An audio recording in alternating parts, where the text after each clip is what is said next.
"She's the real bride here," Kelly said at my bridal shower, holding up her champagne glass while half my family laughed. I was standing beside my mother's dining table with a stack of opened gifts behind me.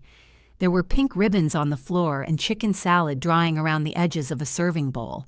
My aunt had just handed me a card when Kelly decided the room belonged to her. "My name is Michelle Harvey, and I'm 32 years old. If you've ever been treated like the dependable daughter until someone more exciting wanted what was yours, you'll understand why I stayed quiet. Like and subscribe, because what happened next took my family 2 months to understand." Kelly smiled at me over the rim of her glass. "Come on, Michelle, don't make that face." "I'm not making a face. You kind of are." Our mother, Pamela, was beside her, smiling like this was harmless. My father, Edward, had found something interesting near the window. He always studied the yard when Kelly crossed a line. Kelly turned back to the room. "I'm just saying, Nicholas and I have been talking, and September makes so much sense for us." My cousin Lauren lowered her lemonade. "This September?" "Yes." "Why wait?" Everyone there knew my wedding was in September. The invitations were stacked on the hall table, already stamped. Andrew and I were getting married on September 12th at the Aldermere Estate outside Granville. I said, "What weekend are you talking about?" Kelly glanced at Mom before answering. "We love your weekend." For a second, I thought she meant the season. Then she added, "and the venue." The room went quiet enough for me to hear ice shifting in someone's glass. I set my aunt's card on the table. "My wedding is at that venue that weekend." "I know," Kelly said. "That's why it's perfect. Everything's already being coordinated." I looked at my mother. Mom tucked a loose strand of hair behind Kelly's ear. "We're exploring options," she said. "At my wedding venue?" "You don't have to say it like that. There's only one way to say it." Kelly gave a little laugh. "This is what I mean. You get so rigid about plans. My name is on the invitations. Nobody said you couldn't get married." "On the same day?" Mom stepped between us before Kelly answered. "Michelle, today is supposed to be pleasant. It was my bridal shower." I looked around the room. Aunts, cousins, family friends, women who had watched Kelly take my birthday dress without asking, crash my car, miss Grandma Sarah's funeral luncheon because she had a salon appointment, and still be called sensitive whenever I objected. Nobody asked Kelly to explain herself. Mom picked up the cake knife. "Let's have dessert before the icing gets soft." That was how she handled trouble. She put food near it. Kelly sat down beside our mother. People started talking again, carefully at first. Then my aunt asked Kelly what kind of flowers she wanted, as if the announcement had settled something. I didn't argue. I gathered the torn wrapping paper into a trash bag. My hands needed something to do. Andrew arrived near the end to help load gifts. He was still wearing navy uniform pants from the fire station and smelled faintly like smoke and laundry soap. He noticed the room before he noticed me. "What happened?" he asked quietly.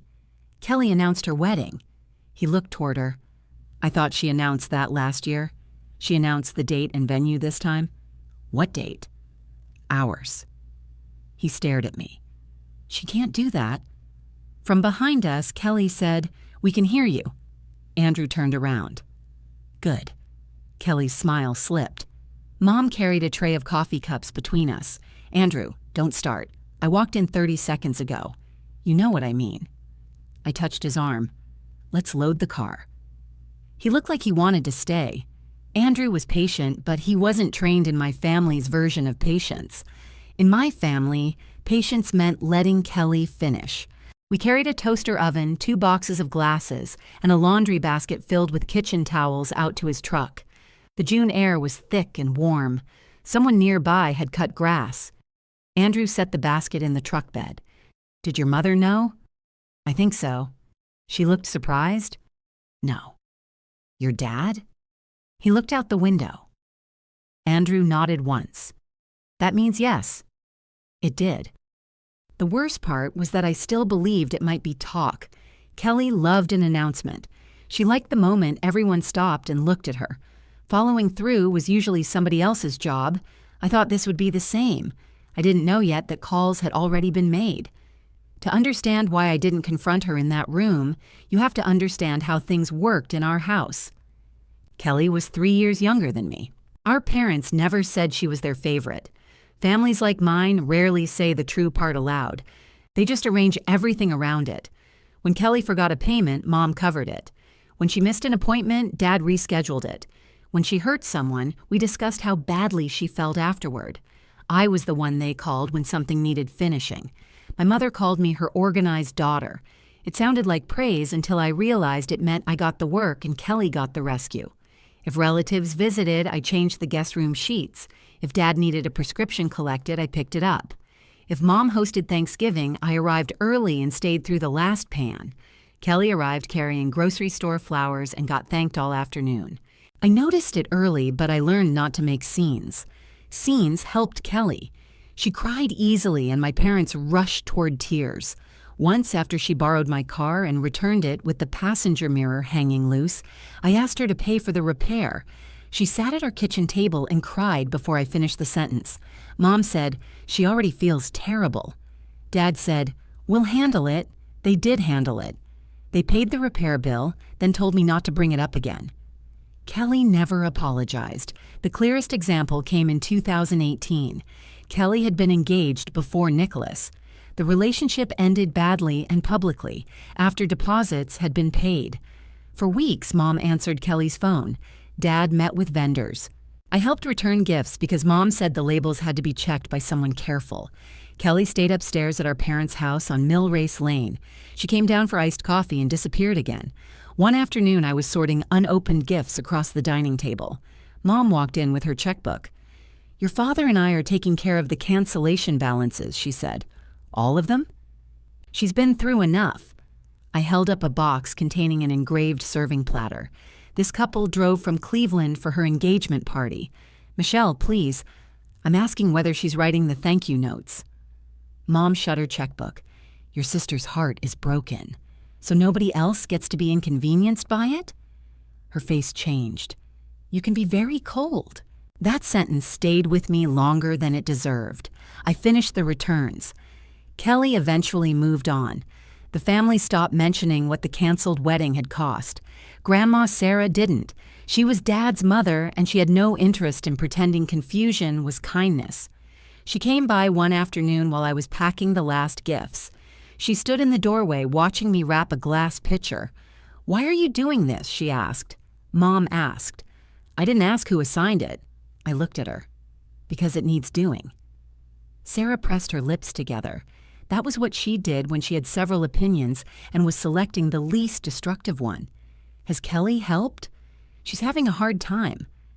That wasn't my question. I put more paper around the pitcher. No. Grandma walked over and took the tape dispenser from my hand. "Go get your coat." "Why?" "You're taking me to lunch. I need to finish this. It'll still be here. Apparently, so will everybody responsible for it." We ate grilled cheese sandwiches at a small cafe near the square. She didn't lecture me. She asked about my job and remembered the name of the attorney I worked for. That was Sarah. She paid attention without making a performance of it. When she was diagnosed with pancreatic cancer in 2021, I started visiting every Thursday. At first, treatment was at a hospital in Columbus. Later, most appointments were closer to Granville. I kept a tote bag in my car with crackers, ginger candy, a phone charger, and a cardigan, because treatment rooms were always cold. Sarah hated the ginger candy. "It tastes like floor polish," she said after trying one. "You've never tasted floor polish." I have a broad imagination. She ate the crackers instead. I handled practical things. I wrote down medication changes. I drove her home when she was tired. I cleaned the small refrigerator beside her chair because she kept forgetting what was in it. Kelly visited when Mom pushed her. She usually brought something decorative. Flowers Sarah couldn't smell, a blanket too heavy for her legs. Once, a framed photograph of herself and Sarah taken years earlier. Sarah thanked her every time. After Kelly left, Grandma never complained. She just asked me to move the flowers where she didn't have to see them wilting. Mom noticed how often I was there, but she treated it like a natural division of labor. "You're better with medical information," she told me. "I'm a paralegal."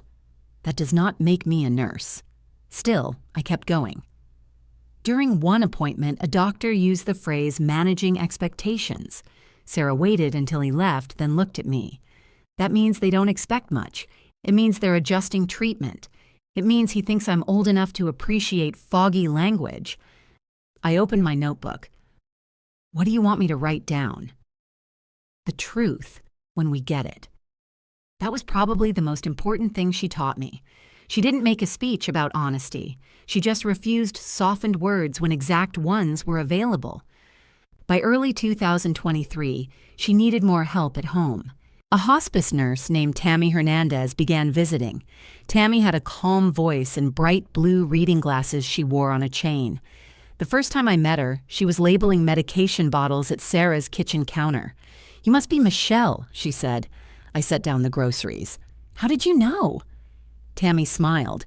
"Your grandmother said you'd arrive with plain crackers and the correct yogurt." From the living room, Sarah called. "Kelly buys the kind with seeds." "They're berries," I called back. "They're obstacles." Tammy laughed. That afternoon felt ordinary. I didn't understand how few ordinary afternoons we had left. One Thursday in March, Sarah asked me whether Andrew and I had talked about marriage.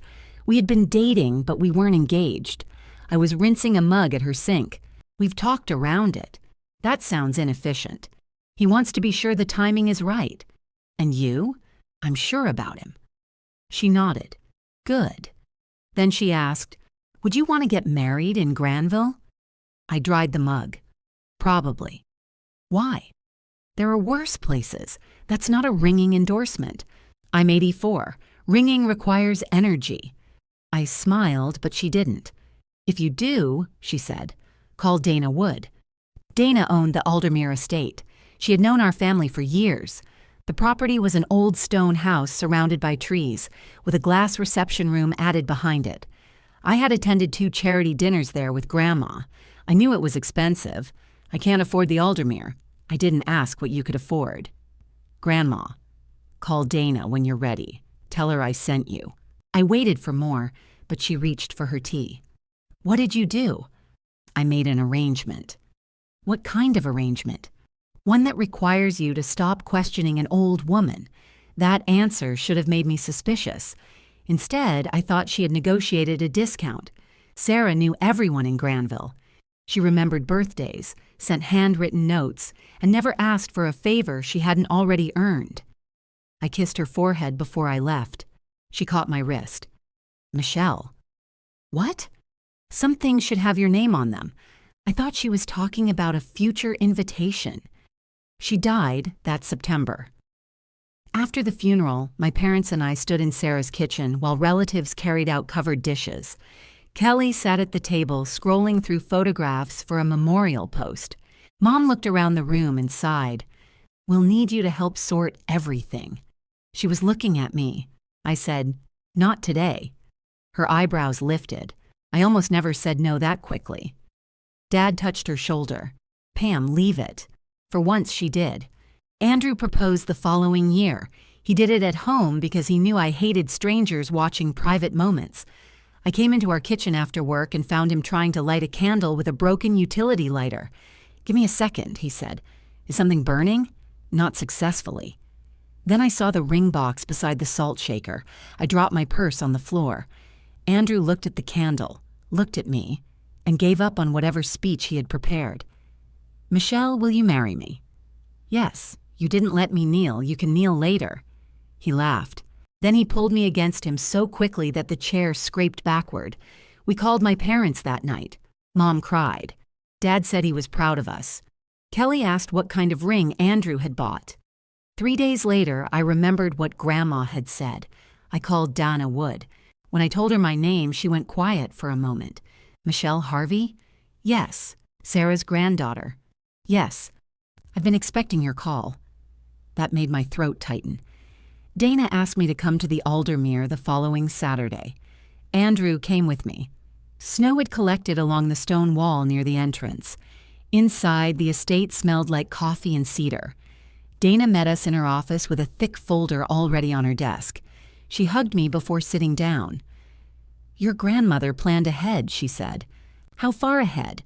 Dana opened the folder. She paid the venue deposit in full. I stared at her. For us? For your wedding? When you were ready? Andrew leaned forward. How much was the deposit? Dana told us. $22,000. I actually looked under the desk as if the amount might have fallen there and needed returning. That can't be right, I said. It is.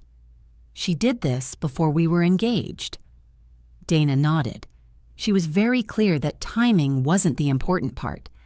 I asked whether the money could be refunded to the estate. Dana said no. The deposit was non-refundable, and Sarah had known that. There was paperwork in the folder, but Dana only showed us the pages connected to choosing a date and beginning our booking. I assumed the rest involved the estate and whatever financial arrangement Grandma had made. I didn't ask enough questions. That bothers me now, but at the time I was trying not to cry in front of Andrew and Dana.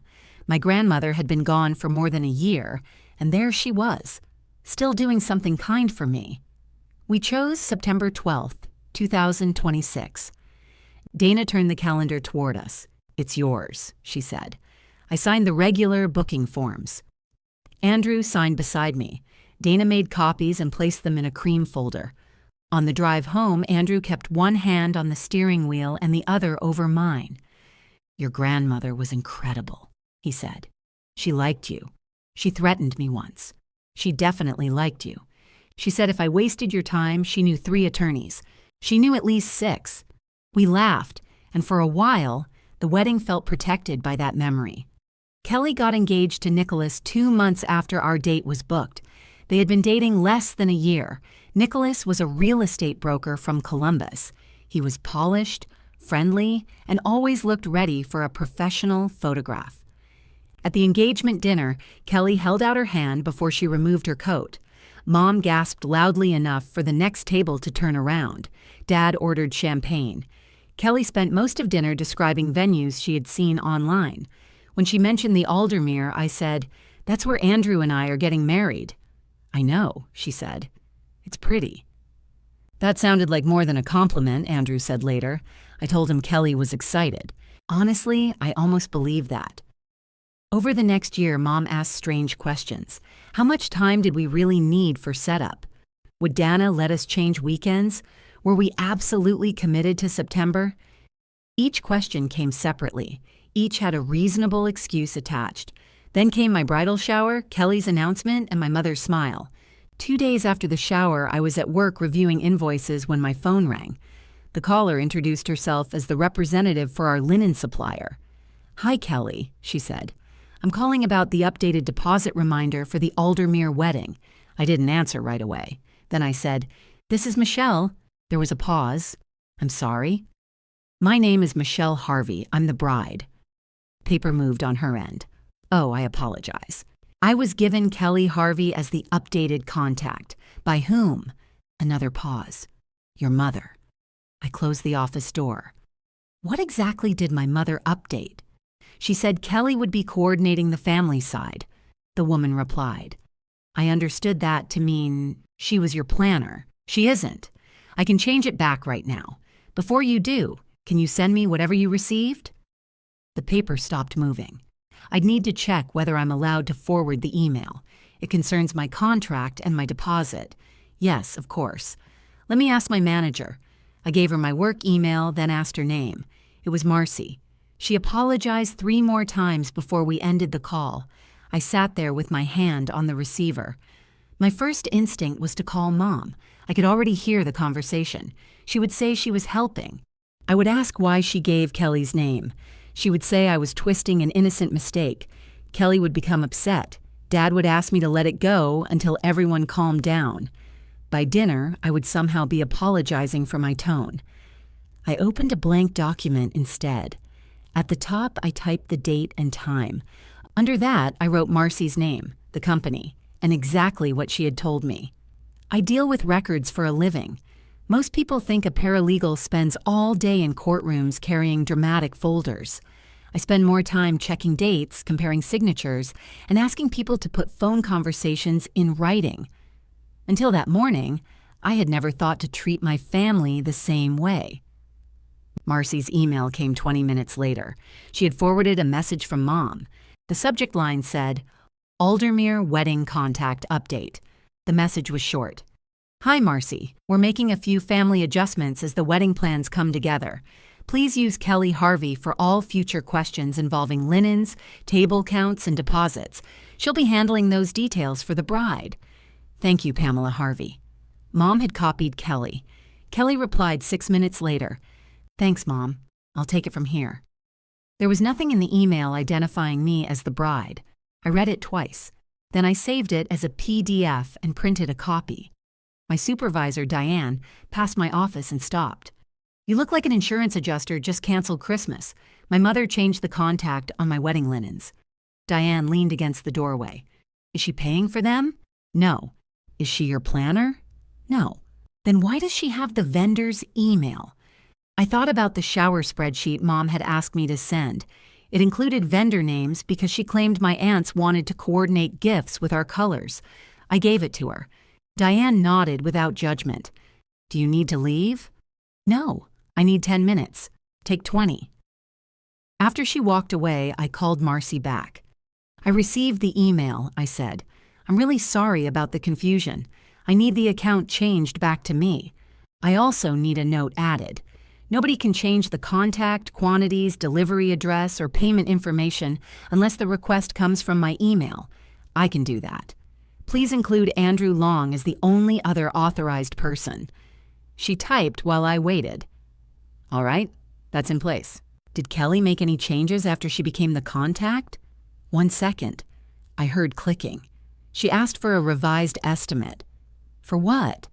Additional guest tables and a larger head table. How many additional tables? 8. I looked at the guest list taped inside my wedding binder. 8 tables meant about 60 more people. Did she say why? She said the groom's family was larger than expected. Andrew had 1 brother, 2 aunts, and several cousins. We knew exactly how large his family was. Did you prepare the estimate? Yes, but nothing was approved. I can send it to you. Please do. The revised estimate arrived while we were still speaking. At the top, under event name, someone had typed, Harvey and Cardenas, wedding, Nicholas's last name. I stared at it until Marcy said, Michelle, I'm here. I didn't create that event name. Who did? It came from Kelly's reply. Send that too. Kelly's email was casual. Please update the event name to Harvey and Cardenas. Nicholas's family will need 8 additional tables. We may also switch to ivory napkins, but I'll confirm after Mom speaks with the venue. There was no mention of Andrew. There was no mention of me. That was the first moment I stopped calling it a misunderstanding in my own head. Kelly wasn't offering suggestions. She was planning her reception through my account. I printed everything and placed the pages in a blue file folder. Then I made a list of every vendor Mom could have contacted: florist, caterer, photographer, bakery, linen supplier, the Aldermere estate. I stared at the venue's name. The other vendors mattered, but none of them controlled the date. If the venue still had Andrew and me on the calendar, Kelly was building a wedding without a building. I called Andrew first. He answered over the sound of an engine. Hey, can I call you back? We're doing an equipment check. I need 1 minute. His voice changed immediately. What happened? I told him about Marcy's call and read Kelly's email. The noise behind him faded. He must have stepped away from the truck. She used Nicholas's name? Yes. On our linen order? Yes. Cancel her access. I did. Call Dana. That's next. Do you want me there? I'm at work. I can come after shift. I don't need you to come here. I meant when you speak to your family. I looked at the closed office door. I'm not speaking to them yet. There was a short silence. Okay. He didn't ask why. That was one difference between Andrew and my parents. When I made a calm decision, Andrew didn't treat it like an opening argument. I want to know how far this went, I said. Then find out. I'm calling the venue. Text me after. I called the Aldermere's main number. A young man answered. The Aldermere estate, this is Jonathan. Hi, Jonathan. My name is Michelle Harvey. I have a wedding booked for September 12th. There was a pause. Then keyboard sounds. Yes, Ms. Harvey. How can I help you? I'm confirming the date and the names on the booking. Another pause. Could I place you on hold? Why? I just need to open the complete event file. You already have the reservation in front of you. I have the calendar entry. What does it say? He hesitated long enough that I sat straighter. Jonathan? It lists a private Harvey event. What names are attached? I'd rather verify the full file before I answer. Why? I don't want to give you incomplete information. That was a responsible answer. It was also not a normal answer. Fine, I said. Open the full file. He placed me on hold. The Aldermere used soft piano music. Grandma used to complain about it during charity events because they played the same instrumental arrangement in the lobby. I listened to the song repeat twice. Jonathan came back. Thank you for waiting. Is my wedding still booked for September 12th? Yes. The relief was immediate but incomplete. And whose name is on it? The reservation is connected to Michelle Harvey. Only me? I see Andrew Long listed on the event agreement. What about Kelly Harvey or Nicholas Cardenas? I see notes containing those names. What notes? I'm not authorized to discuss internal notes. They're in my event file. Yes, but Mrs. Wood manages this account personally. Dana? Yes. Can I speak to her? She's off the property today. I can have her return your call tomorrow. I looked at my list. Has my date been changed? No. Has anyone requested that it be changed? Silence again. Jonathan, I'm not asking you to read me a private note. I'm asking whether somebody tried to change my wedding. I think Mrs. Wood should answer that. The careful wording told me enough.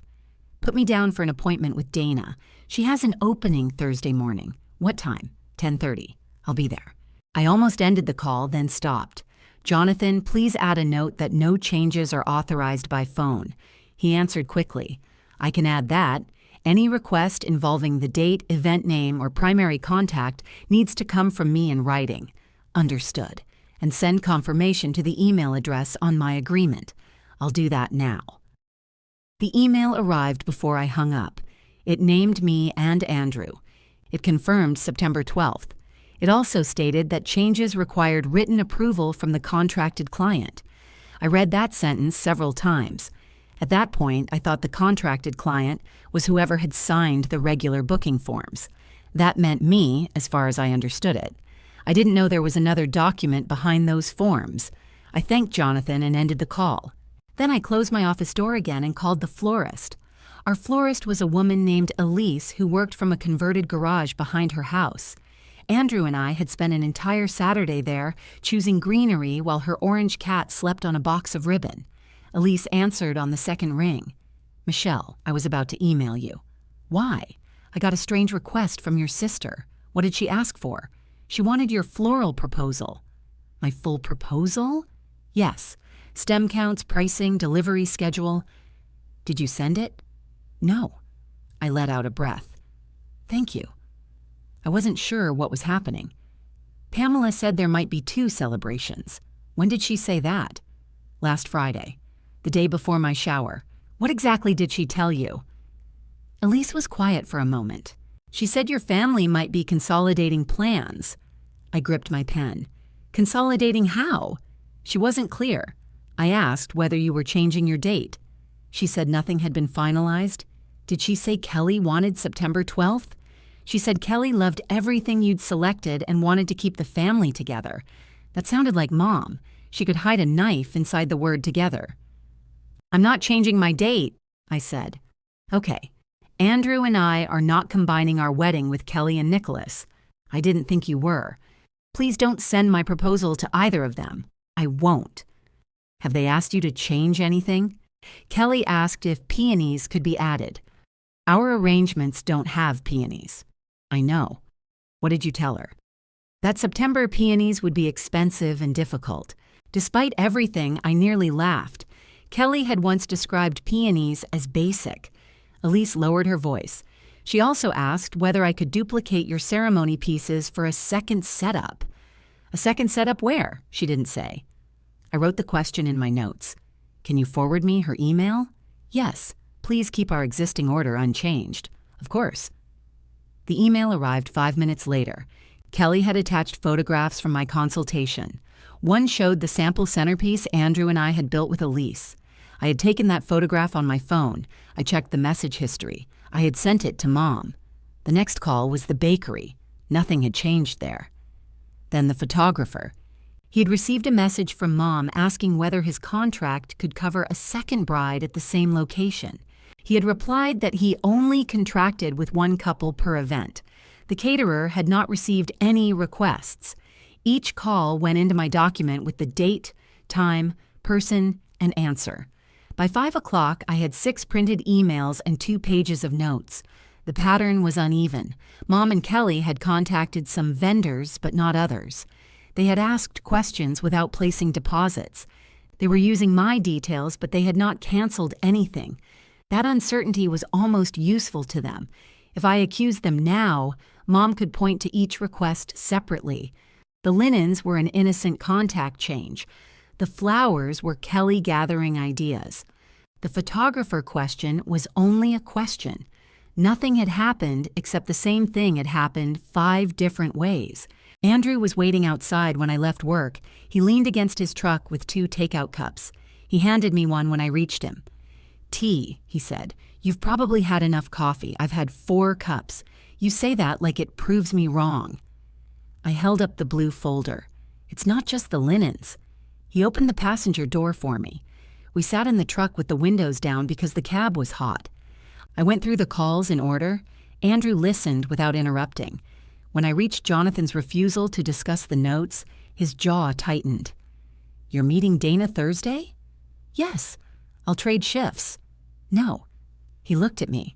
"I want to go alone." "Why?" "Because Dana knew Grandma. If my mother has been calling her, I need Dana to speak freely. You think she won't if I'm there?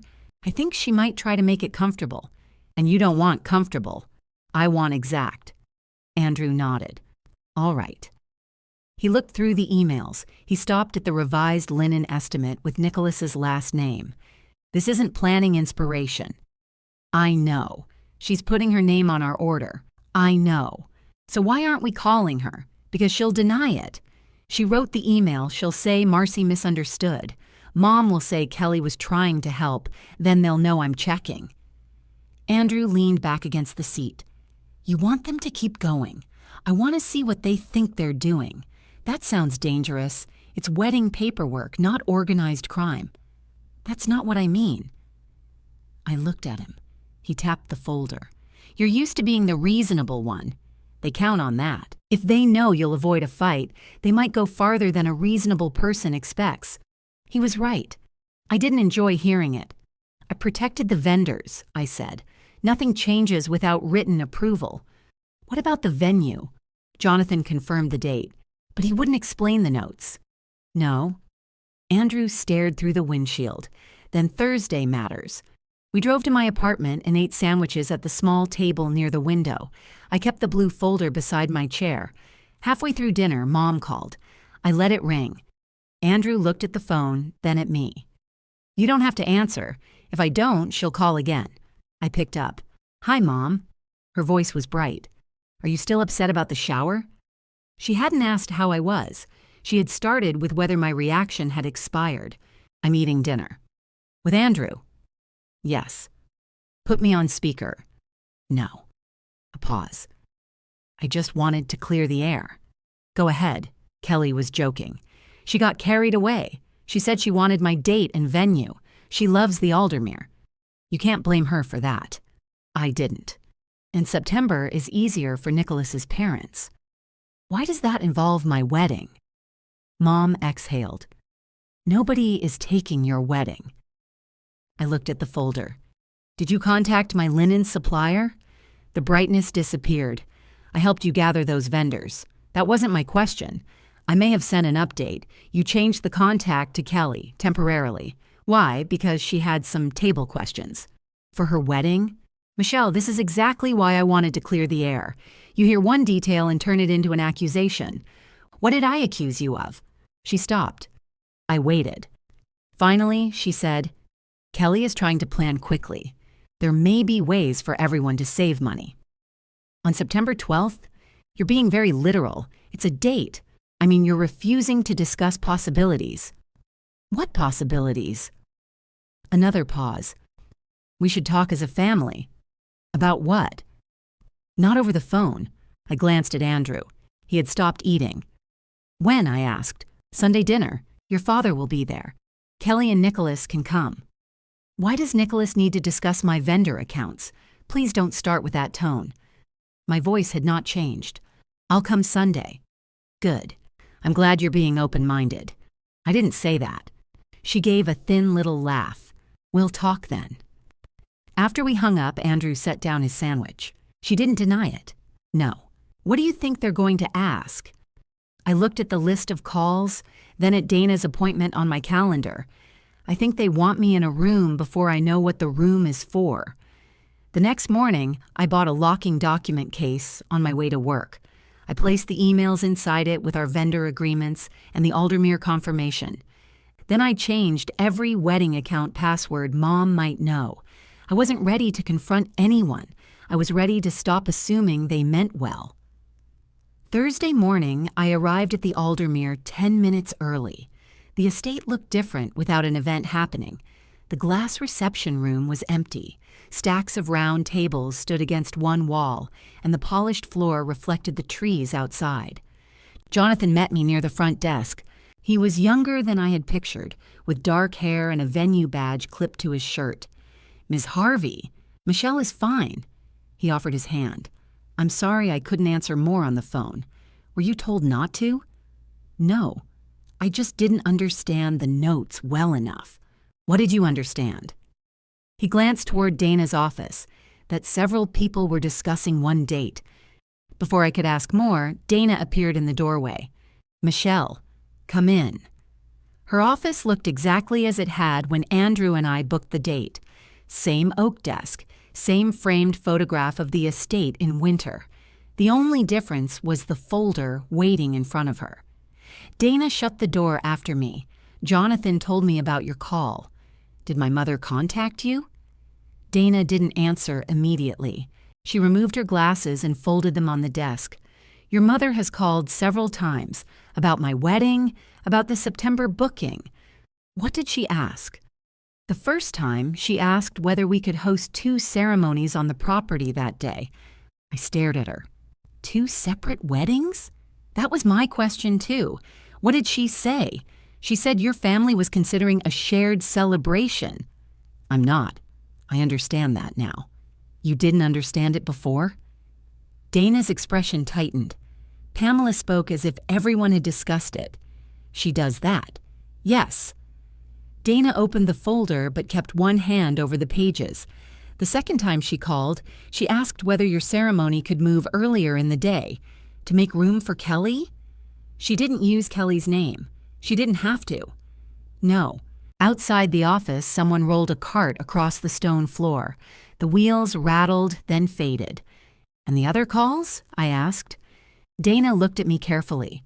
Last week, she asked about moving the deposit over. There it was. Not the flowers. Not shared tables. The money Grandma had paid. Moving it where? To another couple. Kelly and Nicholas. That was my understanding. What did you tell her? That the deposit could not simply be moved because she requested it. Did you say it could be moved at all? Dana tapped the folder once. I told her there were conditions. What conditions? I thought you knew about Sarah's arrangement. I know she paid the deposit. Did Craig ever speak to you? Craig Green? Yes. He handled Grandma's estate, but I never met with him alone. Dana sat back. This account was created differently from our usual bookings. How? Sarah put instructions in place. What instructions? I'm not comfortable explaining Craig's document from memory. You have the file in front of you. I have our working copy. Then show me. She looked toward the closed door. For the first time, she seemed nervous. Michelle, I need to speak with Craig before I release anything beyond your event agreement. Why? Because Sarah was particular about custody of the original documents. I thought of my locking case at home. Am I allowed to see them? I believe so. I'm not refusing. I'm telling you I want to handle it correctly. Does my mother know what those instructions say? Dana's silence lasted half a second too long. I don't know what Pamela knows. Has she seen this file? No. Has Kelly? No. Have you told either of them how to move the deposit? I told Pamela any change would require approval from the proper party. Me? Dana put her glasses back on. Yes. That should have settled the matter. Instead, it raised another question. If it requires my approval, why is my mother still calling? I can't answer that. Did she sound like she thought I'd agreed? She sounded like she expected agreement could be obtained. That was Mom's specialty. She treated my consent like something delayed, never something uncertain. I asked Dana for copies of every note connected to my event. She printed the contact log but removed internal staff comments unrelated to my contract. The log showed 4 calls from Mom and 2 from Kelly. Kelly's first call came the morning after my shower. She asked whether the bridal suite could hold 8 attendants. Her second call came the same afternoon. She asked whether Nicholas's parents could schedule a private tasting.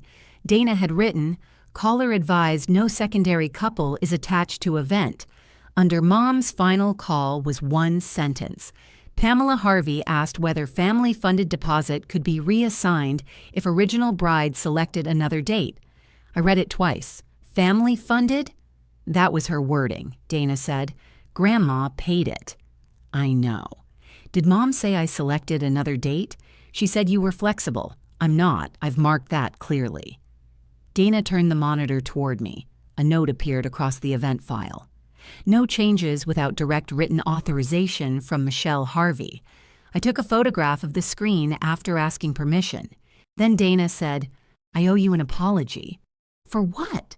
I should have called you after the second conversation. Why didn't you? Your mother made it sound like a family discussion that hadn't reached its conclusion. That means you believed her, for longer than I should have. Her apology was exact. Grandma would have approved. I placed the printed contact log in my bag. Please don't tell Mom I came. Dana frowned. Are you worried about her reaction? I want to hear what she says Sunday. Your meeting? Family dinner. Dana looked down at the folder. If anyone gives you something to sign, read all of it. I always do. I know, Sarah said that about you. The mention of Grandma stopped me. When? Dana seemed to realize she had gone farther than intended. When we set up the account. What else did she say? That's a question for Craig. I left with more information than I'd had, but not enough to understand it. Mom wanted Grandma's $22,000 deposit shifted to Kelly. She knew my approval mattered. She also believed she could get it. I spent the next 3 days wondering how. Sunday dinner was at my parents' house. Andrew came with me, although Mom had texted that morning to ask whether he needed to attend. I replied, "He's the groom." She didn't answer. Kelly and Nicholas were already there when we arrived. Kelly sat at the kitchen island with a binder open in front of her. The cover was ivory linen with gold lettering. Nicholas stood beside Dad near the patio doors. He shook Andrew's hand. "Good to see you," he said. He sounded sincere. That made the evening worse. Mom came out of the dining room carrying a casserole. "Michelle, can you put the salad together? Where's Kelly?" Kelly looked up from her binder. "I'm finalizing something." "Of course," I said. Mom heard it. "Let's not begin like this." I asked a question. I made the salad. Andrew set the table without being asked. Kelly remained at the island, turning pages with manicured fingers. Through the clear plastic sleeves, I saw photographs of the Aldermere. At dinner, Mom waited until everyone had food before speaking. "We're all adults," she said.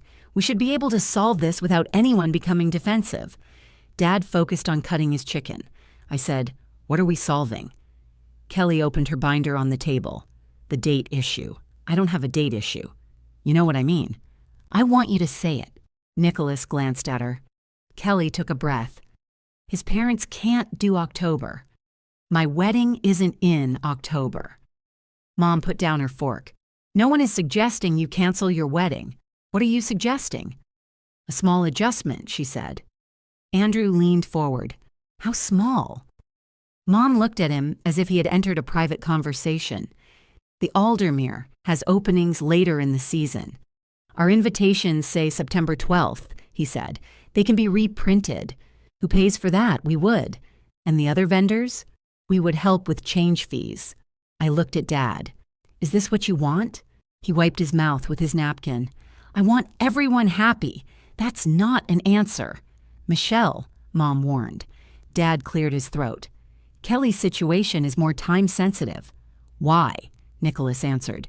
My parents are considering spending part of the year in Spain. The timing got complicated. Are they moving? Not permanently? Are they ill?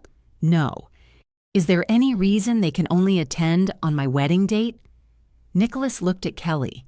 Kelly said, That's personal. Andrew's hand went still beside his plate. You're asking us to move our wedding for a personal reason you won't explain, he asked. Kelly closed the binder. I knew this would turn hostile. No one's hostile, I said. I'm asking why. Mom reached for her water. Because Nicholas's mother has always dreamed of a fall wedding for him. I waited. That was apparently the reason, I said. She can have one. Kelly laughed without humor. Where? Everything good is booked. You got engaged after we booked. I didn't schedule my life around you. You scheduled your wedding around me. See? Kelly looked at Mom.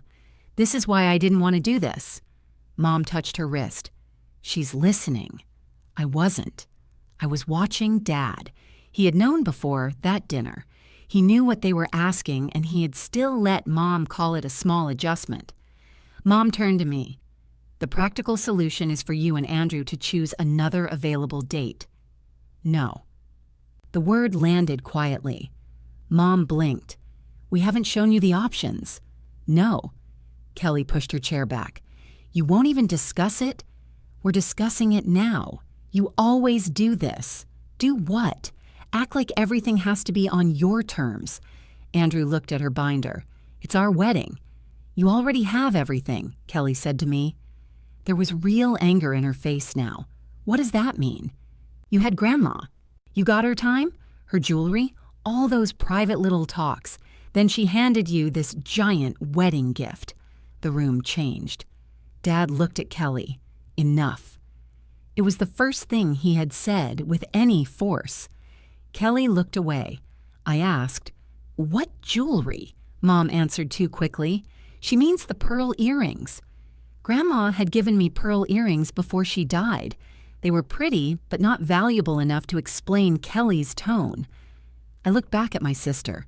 You think Grandma paying the deposit was unfair? I didn't say that. You called it something I already have. Mom folded her napkin. The deposit came from family money. No, it came from Grandma. Who was family? So am I. The silence that followed was clean and uncomfortable. Mom tried another direction. Dana explained that the funds may be transferable. When did Dana explain that? She said there was a process. What process? Mom's eyes narrowed slightly. I thought you hadn't spoken to her. I didn't say whether I had. Kelly glanced at Mom. There it was. A small movement, but I saw it. They had expected me to know less. Mom recovered first. Well, then you understand this can be handled. I understand any change requires my approval. We're asking for it. No. Kelly stood. You're doing this to punish me. I booked my wedding before you got engaged. You knew I wanted the Aldermere. You'd never mentioned it. I shouldn't have to submit my dreams before you take everything. Nicholas said her name softly. She ignored him. Mom leaned toward me. What if Kelly reimburses the deposit? With what? Kelly's face flushed. Nicholas looked down at his plate. That answer told me something too. Kelly wasn't buying the date from me. Mom and Dad were offering to cover whatever money moved around. Again. I pushed my chair back. Andrew and I are getting married on September 12th at the Aldermere. We're not combining weddings. We're not changing venues. We're not transferring vendors. Mom's mouth tightened. You're making a permanent family problem over one day. No, I'm keeping the day I already planned. Dad finally looked at me. Could you at least think about it? I have. We're talking about your sister. I know exactly who we're talking about. Andrew stood with me. Mom began collecting plates, though most people were still eating. "Fine," she said. "If nobody can compromise, we'll stop discussing it." I knew that sentence. It never meant the subject was closed. It meant she was changing methods. At the front door, Dad followed us into the hall. "Your mother's under a lot of pressure," he said. "From whom?" He glanced toward the dining room. "You know how Kelly gets." "Yes." He lowered his voice. "Just give it a few days." "For what?" "For things to settle." I put on my shoes. "Did you know Mom contacted my vendors?" His face gave me the answer before his mouth did. She was trying to see what was possible. "So you knew." "I didn't know every detail." "How many details would matter?" Andrew opened the door. Dad looked tired. He often used tiredness as a substitute for accountability. "Michelle, I'm not against you. You're helping them pressure me." "I'm not helping anyone."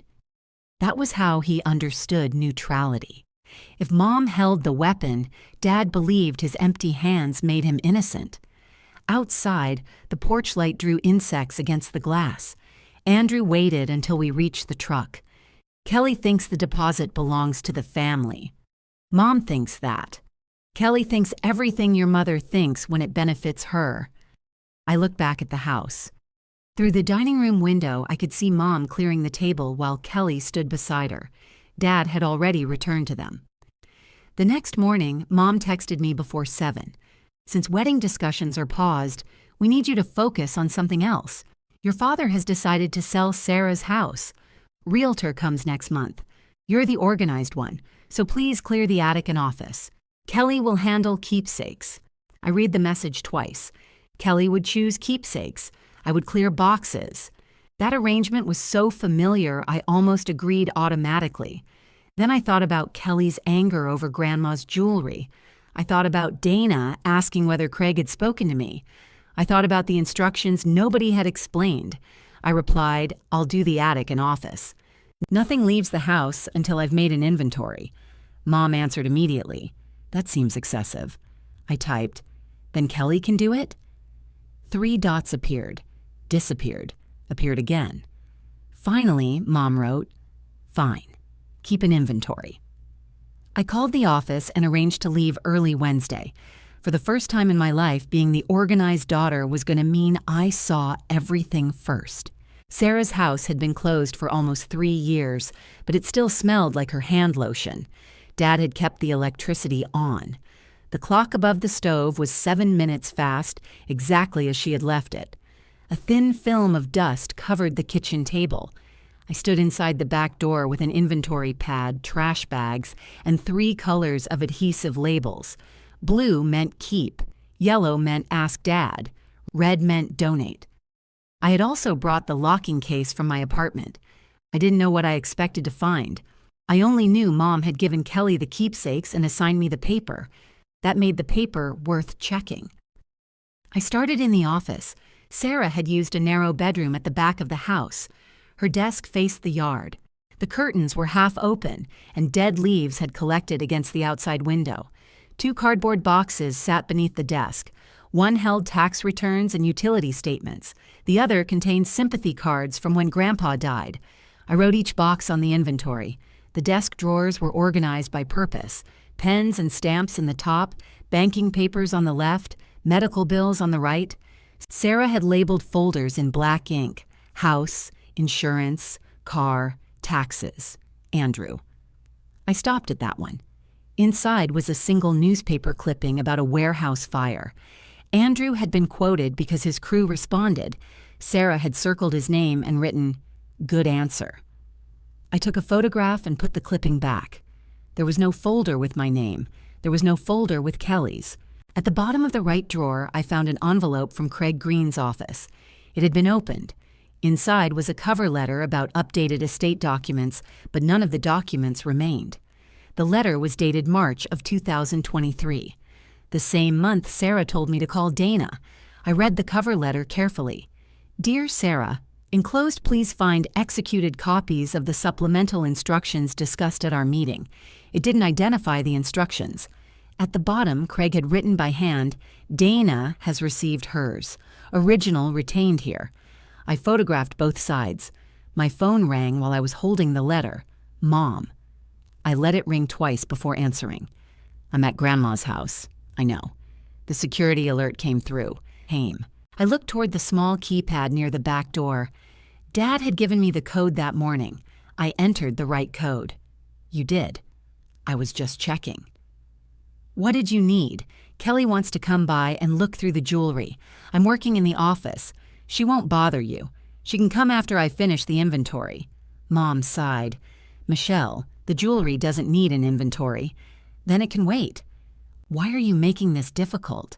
I've been here 40 minutes, and you've already decided you control access? No. Dad controls access. He gave me the code and asked me to work. I asked you. Then I'm doing what you asked. She was quiet. I slid Craig's letter into a clear document sleeve. Mom said, "Have you found anything related to the wedding?" It was too direct. I didn't answer immediately. What wedding? Yours. What would my wedding paperwork be doing here? I don't know. Sarah kept odd things. I looked at the date on Craig's letter. Dana has the venue contract. I'm aware of that. Then what are you looking for? I'm not looking for anything. I was trying to be helpful. About what? You sounded confused Sunday. I wasn't confused. Another silence. Then she said, Kelly can wait until Saturday. That works. Please don't throw out any personal papers. I'm making an inventory. Yes, you've said that. She ended the call without saying goodbye. I wrote the time beside her name on my pad. Then I added her question exactly as she had asked it. Have you found anything related to the wedding? I checked every drawer again. Nothing else referred to Dana or the Aldermere. The office closet held coats, wrapping paper, and an old metal filing cabinet. Most of the cabinet contained duplicate household records. In the bottom drawer, I found a folder labeled Hospice. Tammy's card was clipped inside. I remembered her blue glasses and steady hands. I set the folder aside, intending to call her later. At that moment, it looked unrelated. The attic stairs pulled down from the upstairs hallway. Sarah hated those stairs. She said they were designed by someone with a personal complaint against knees.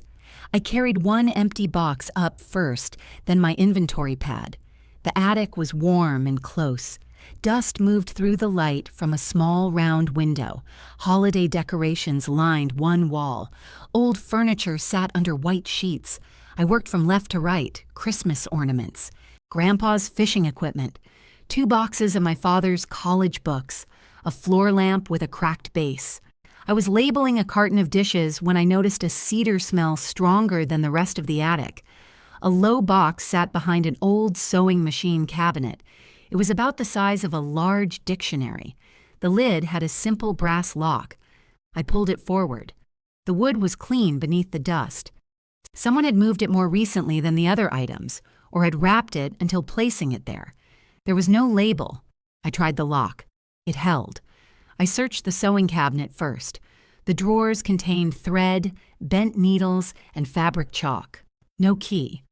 I checked the nearby boxes. Nothing. Then I remembered the desk. Sarah kept keys in the top drawer, but I had only noticed the house keys and an old keychain from a hardware store. I carried the cedar box downstairs and placed it on the office desk. The key ring had 5 keys. 3 were marked. 1 opened the filing cabinet. 1 belonged to a car Sarah had sold years earlier. The smallest key had no label. It fit the cedar box. I sat down before turning it. The lock opened with a quiet click. Inside, a folded sheet of cream stationery lay on top of a document envelope. My full name was written on the stationery. Michelle Harvey. Not Michelle and Kelly. Not family. Just me. I opened the note first. Michelle, if you're reading this, I wasn't able to explain everything myself. Craig can explain the paper better than I can. Dana knows where her copy belongs. I have watched you accept less because arguing for more would cost everyone comfort. I have also watched other people mistake your quiet for permission. This is not family wedding money. It is not available to the first granddaughter who asks. I chose you. Keep the enclosed copy. Ask Craig about the original before you sign anything concerning the venue. Love, Grandma. I read it once. Then I rested both hands flat on the desk. The house made small sounds around me. The refrigerator motor started. A pipe clicked inside the wall. I didn't cry. I folded the note along its original crease and opened the document envelope. The first page carried Craig's law office letterhead. Beneath it was the title, Escrow and Client Designation Rider. I understood the words separately. Together, they meant nothing yet. The document referred to a payment of $22,000 made to the Aldermere estate in March of 2023. It called the payment a fully funded, non-refundable venue deposit. Then I reached the section labeled Client of Record. The sentence was longer than anything Grandma would have written herself, but the important part was simple. Michelle Harvey is hereby designated as the sole client of record. My name appeared again in the next paragraph. The deposit could be applied only to an event booked for Michelle Harvey. It could not be reassigned to another person without a written release signed by Michelle Harvey and notarized. I went back to the beginning and read it again. Mom hadn't been asking me to give Kelly a convenient date. She needed me to release a controlled deposit. That was why she kept saying transferable. That was why Dana said there were conditions. That was why Mom wanted me in a family meeting before I understood the account. I turned to the signature page. Sarah's signature appeared above the date. Craig had signed as the attorney preparing the rider. Dana had signed to acknowledge the Aldermere's receipt. At the bottom, a typed note stated that the original signed rider would remain with Craig's office. Dana would maintain a verified copy with the venue's escrow record. Sarah retained the copy I was holding. 3 locations, 3 records. Grandma had not left this to a conversation. I checked the envelope for anything else. A receipt from the Aldermere showed the full deposit paid by Sarah. The client line said Michelle Harvey. The event date was blank because I hadn't been engaged yet. Grandma had put my name there before Andrew proposed, before I had chosen a dress, before I had even asked whether he wanted a church or an outdoor ceremony. I kept thinking about the kitchen conversation. Some things should have your name on them. She hadn't been speaking generally. She was telling me exactly what she had done. If you understand why I photographed every page before calling anyone, leave the word cedar in the comments. I placed the rider on the desk beside Craig's cover letter. The dates matched. Then I took photographs of the cedar box itself, including the lock and where I had found the key. I photographed each page straight on with the corners visible. I scanned them using my phone and sent the file to my private email. Only then did I call Andrew. He answered immediately. Did something happen? I found a document. What kind? It says I'm the sole client on Grandma's Aldermere deposit. He was quiet. What does that mean? I'm still reading it. Are you at the house? Yes. Is anyone with you? No. Lock the doors. I got up and checked the back door. It was already locked. I locked the front one too. When I returned to the desk, Andrew said, "Read me the important part." I read the client designation and release paragraph aloud. He asked, "Notarized means you'd sign in front of someone checking your identification, right?" "Yes." "So your mother can't just email Dana and move it?" "No." Did she know that? I don't know. But I was beginning to suspect she knew enough. Grandma's note told me to ask Craig before signing anything. That warning only made sense if Sarah believed someone might put a document in front of me without explaining it. Andrew said, "Take all of it with you. I need to decide whether removing it violates the inventory. It has your name on it. It still came from the house. Photograph where you found it, list the box, and take the papers. Your grandmother told you to keep the copy." I looked at the note. He was right. "I'm calling Craig. Do that before you call your parents." "I'm not calling my parents." "Good." I heard movement on his end. "I can be there in 20 minutes. "You're working." "I'm at the station doing reports." "I'm fine." "I know you're fine." That was Andrew's way of saying the question wasn't whether I could manage alone. "Come after your shift," I said. "All right. Put the box in your car when you leave." "I will." Craig's receptionist answered. I gave her my name and said I had found a copy of a document he prepared for Sarah. What kind of document? She asked. An escrow rider for the Aldermere estate. Her typing stopped. One moment, please. Craig came on the line less than a minute later. Michelle? Yes. Where did you find it? In Grandma's cedar box. Another pause. Did Sarah leave you a note? Yes. Do you have both with you? Yes. Is anyone else there? No. His questions were almost identical to Andrew's. I need to understand what this does, I said. I can explain it, but I'd prefer to review your copy against the original. Do you still have the original? I do. Can I come today? I'm in court this afternoon. Tomorrow morning. What time? 9. I'll be there. Bring the rider and Sarah's note. Don't send copies to anyone else yet. I sent them to myself. That's fine. I mean family. I haven't told them. Keep it that way until we speak. I looked at the document. Craig, did my mother know about this? I can tell you what Sarah told me. I can't tell you what Pamela knows today. That sounds careful. It is. Did Mom attend any of the meetings? No. Did Dad? No. Then why would Grandma expect someone to ask me to sign something? Craig took a slow breath. Tomorrow, Michelle. I wanted to push him. Instead, I wrote down the question. Fine. Bring identification. For what? So I can document that I released the copy to the named client. I already have the copy. I mean my office copy of the complete file. There was more. All right, I said. After we ended the call, I finished inventorying the office. I listed the cedar box as personal documents designated for Michelle Harvey. I attached printed photographs showing its condition and contents. Then I made 2 copies of the inventory. One went on Sarah's desk, one went into my locking case.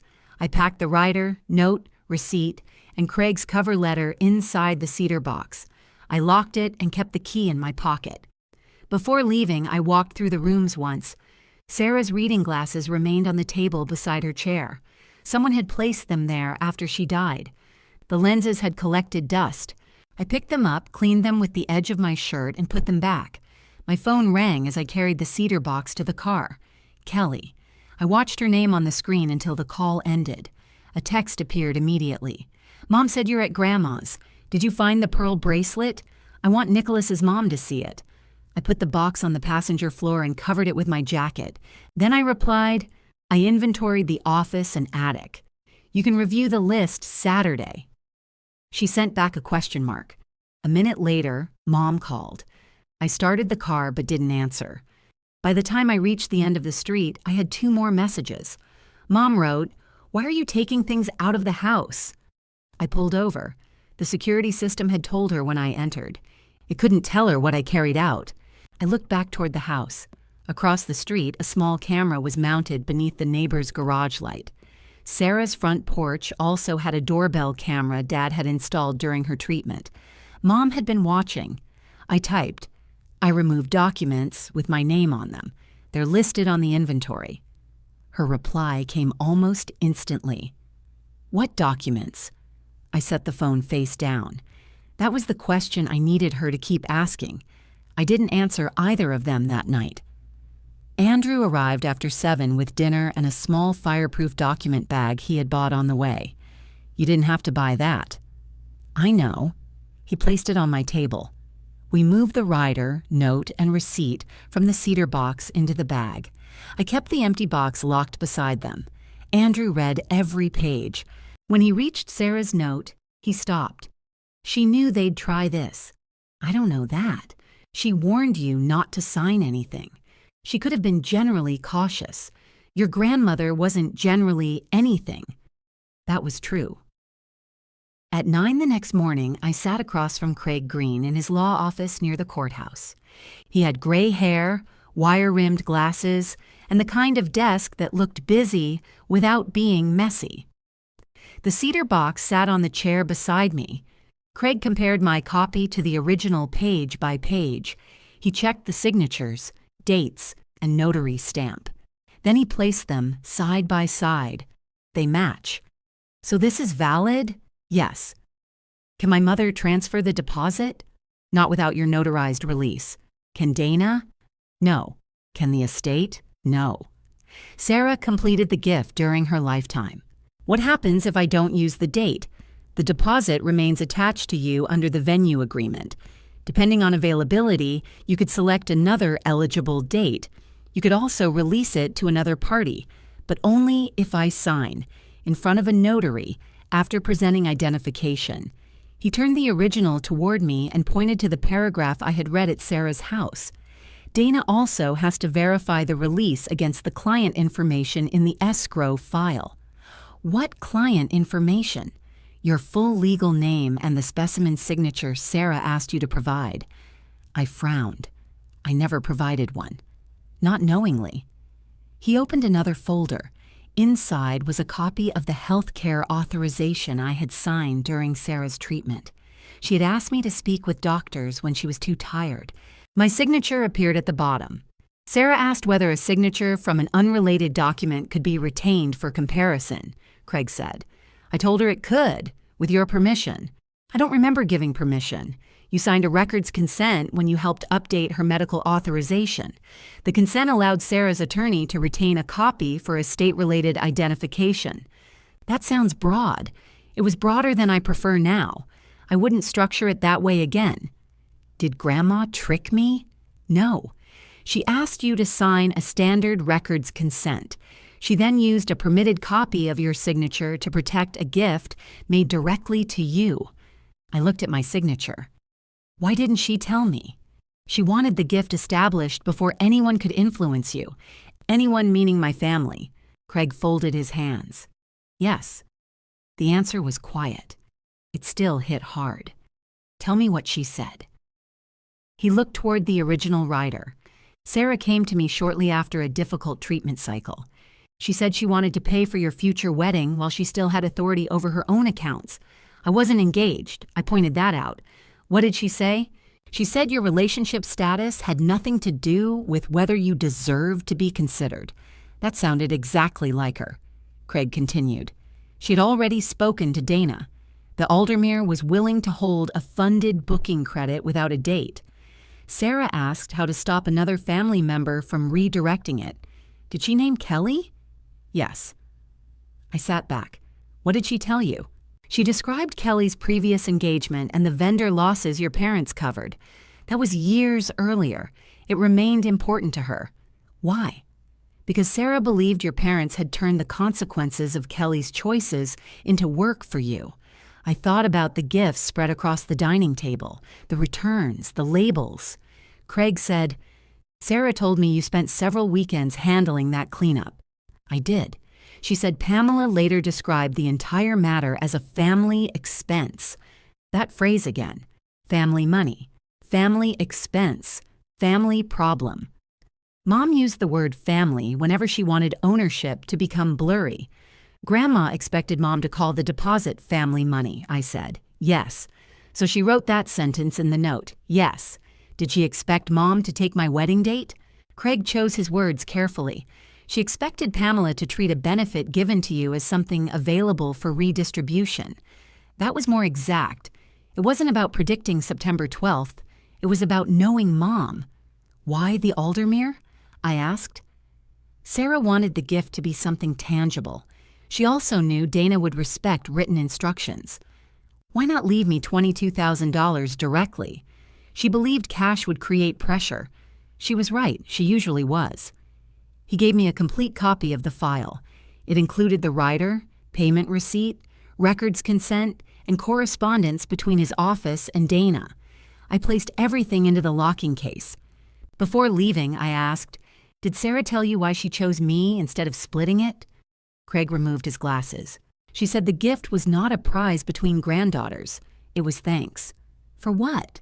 She didn't give me details. She said Tammy would understand. Tammy Hernandez's card was still inside the hospice folder at Sarah's house. I called from my car. She answered after several rings.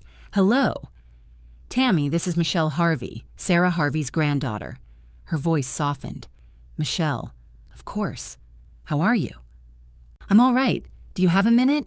I'm between visits. What happened? The question told me she remembered my family clearly. I found something Grandma left. Tammy was silent. "A cedar box?" she asked. I gripped the phone. "You knew about it. I knew she had one. I didn't know where she put it. What did she tell you?" "Not over the phone. We met that afternoon at the same cafe where Grandma had once taken me away from Kelly's returned gifts. Tammy ordered coffee. I ordered tea and barely touched it. She read Sarah's note. When she finished, she pressed one finger to the signature. She wrote this during a bad week. How do you know?" I remember the stationery on her table. She asked me to sit with her while she wrote. "Did you read it then?" "No." "She told me who it was for. Why didn't she give it to me?"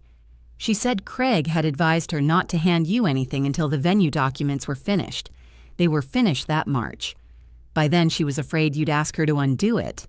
"Why would I?" "Because Pamela would call it favoritism." I almost laughed. "Mom has spent my whole life favoring Kelly. Sarah knew." Tammy stirred her coffee. "During treatment, your grandmother noticed who came. She didn't keep a formal score, but sick people know whose footsteps they hear." I looked down at the table. "Kelly came sometimes." "Yes." "What did Grandma say?" "Usually, she defended her." That surprised me. She said Kelly was uncomfortable around illness.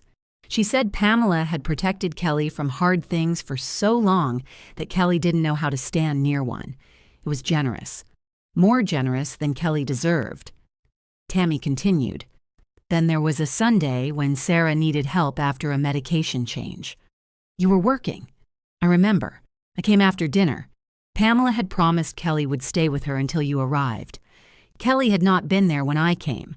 Grandma told me she preferred the quiet. What happened?" "Kelly left after 20 minutes. She said Nicholas had invited her to something. She wasn't dating Nicholas then." "No, this was someone else. I don't remember his name. That detail didn't matter. The pattern did." "Sarah became ill trying to reach the bathroom alone," Tammy said. "She fell against a chair. She wasn't seriously hurt, but it frightened her. Nobody had told me." "Why didn't she call me? She knew you were working." "Mom?" Sarah called twice. Pamela said she thought Kelly was still there. I stared at Tammy. "Did Mom come?" After I arrived, Tammy had been called through hospice. She found Sarah sitting on the floor beside the chair. What did Mom say? That there had been a misunderstanding. Of course. "Sarah told me about Kelly's broken engagement that night," Tammy said. "She said your parents had spent thousands making the consequences disappear. Then they had you clean up what money couldn't fix." I rubbed my thumb along the edge of the napkin. She remembered that while she was sick?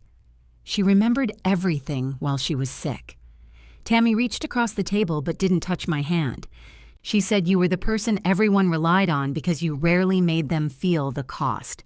She was afraid that after she died, Pamela would take whatever Sarah left for you and turn it into another rescue for Kelly. So she paid the venue directly and had Craig lock down the name. Did she say why a wedding? Tammy nodded. She said Kelly had already been given one wedding's worth of protection after her first engagement collapsed. You had been given a stack of returns. The sentence sat between us. I could see Sarah at the cafe years earlier, taking the tape dispenser from my hand. Tammy said, she wanted one future family event where you couldn't be moved to the side. That was the full reason. Grandma hadn't chosen the Aldermere because it was pretty. She hadn't chosen a non-refundable deposit because she was careless. She had seen exactly what my parents did when Kelly wanted something. She had built the gift around their behavior. My phone vibrated on the table. Mom had sent another message. "We need the documents you removed. They are part of Sarah's estate." I showed it to Tammy. "Are they?" she asked. "Craig says the gift was completed before Grandma died. Then Pamela probably knows that. Why keep asking? Because she doesn't know what you found." I turned the phone face down. On my drive home, Kelly called twice. Dad called once. I answered none of them. Andrew was cooking when I arrived. I placed Craig's complete file on the counter and told him everything. He turned off the stove. When I finished, he asked, "Does your mother know about the fall?" "I don't know." "She should?" "Yes." "And Kelly?" "I don't know."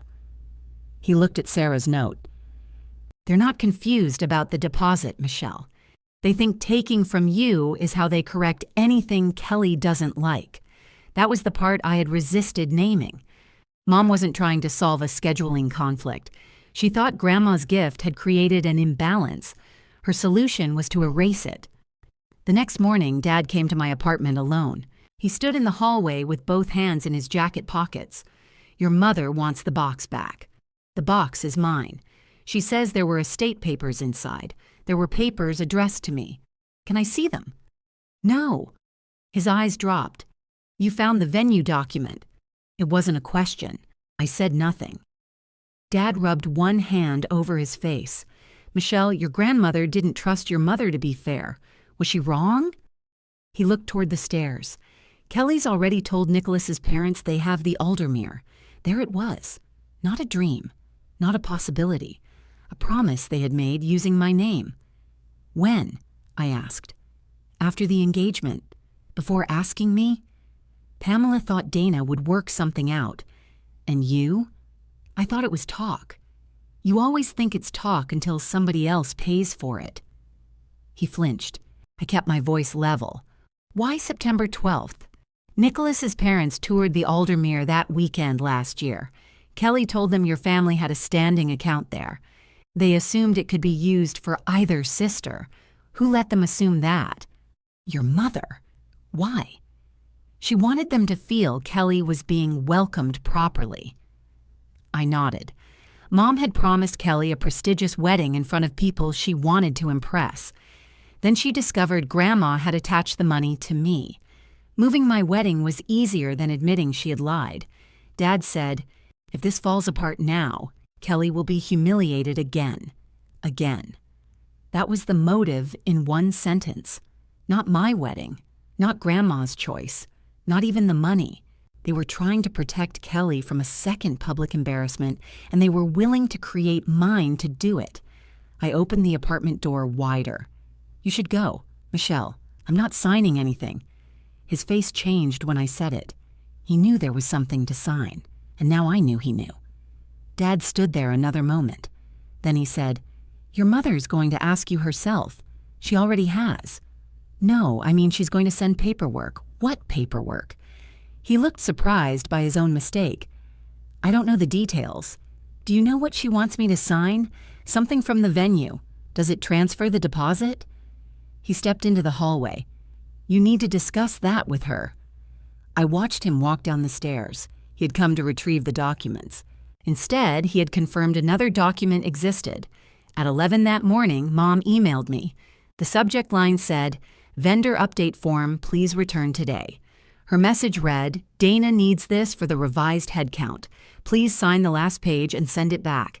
We can discuss remaining details after she updates the file." A PDF was attached. It had the Aldermere logo across the top. The first page requested ordinary information: estimated guests, number of attendants, vendor arrival times, dietary restrictions.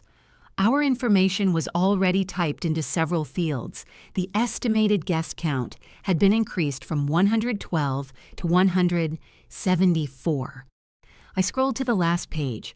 There was a signature line labeled Client Authorization. Below that, in smaller print, it said the signer approved all attached updates and any corresponding reassignment required to accommodate the revised event party. There were 6 pages in the file. The 4th page was missing. The page numbers went from 3 to 5. I called Jonathan.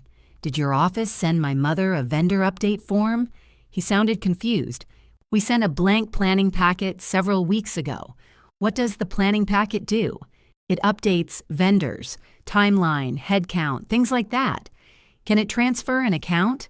"Only if the event reassignment section is completed." "Which page is that?" "Page 4.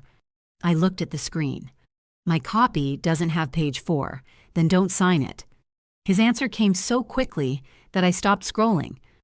"What's on page 4? "That's the release authorization." "The notarized release?" "No, it's the internal authorization that starts the process. The notarized release is separate. So if I sign this without page 4, what would happen?" "I don't know. It depends what page 4 says in the complete packet." "Can someone insert it after I sign?" Jonathan was quiet. The pages are supposed to be initialed individually. Mine don't have initial lines. They should. I saved a second copy of the attachment exactly as Mom had sent it. Can you email me a clean packet from your account? Yes. And please don't contact my mother about this. I need to tell Dana. That's fine. Jonathan sent the complete form while we were speaking. Page 4 contained 2 choices. The first maintained the current client of record. The second requested reassignment to a new event party. Beside the second choice, someone had typed Kelly Harvey and Nicholas Cardenas. The reassignment box was checked. At the bottom, the form stated that the request remained conditional until the Aldermere received a valid notarized release from the existing client of record. Mom had removed the page identifying the transfer. She still wanted my signature attached to the rest. It wouldn't have completed the transfer by itself. It would have created a signed document suggesting I had approved the process. I called Craig next. He asked me to send both versions. 10 minutes later, he called back. Do not sign either one. I wasn't going to. The altered packet is incomplete on its face. The missing initials are also a problem. Could they use my signature from the last page? Not as a valid notarized release, but they could claim I agreed. They could try. What should I do? Preserve the original email. Don't forward it from the account where you received it. Download the message with its headers. I knew how to do that from work. Anything else? Reply without accusing Pamela of altering the form. What should I say? That you'll review all venue documents directly with Dana. That tells her I'm checking. She already knows you're careful. What she does not need to know is which records you have. I typed the reply while Craig waited. Thanks. I'll review all forms directly with Dana before signing. Mom answered less than 2 minutes later. This is time sensitive. Dana is expecting it. I called Dana. She's not expecting it, Dana said. Did you give Mom the packet?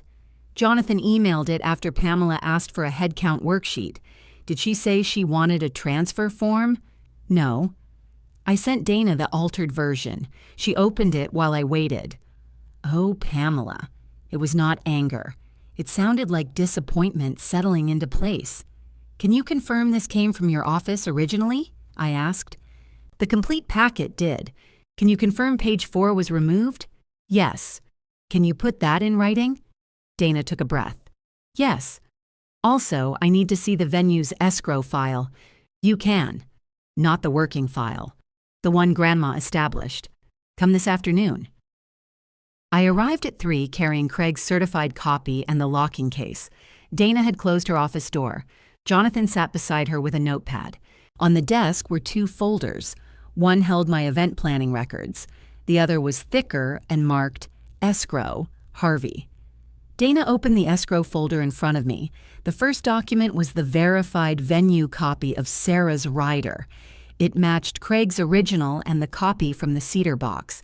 Behind it was the deposit invoice, $22,000 received in full. The client of record line said Michelle Harvey, not Sarah Harvey's family, not Harvey granddaughter, not future bride, Michelle Harvey. The ledger showed no balance due and no authorized transfer. Dana turned to the venue's contact log. Mom's calls were there. Kelly's calls were there. My instruction blocking telephone changes was there.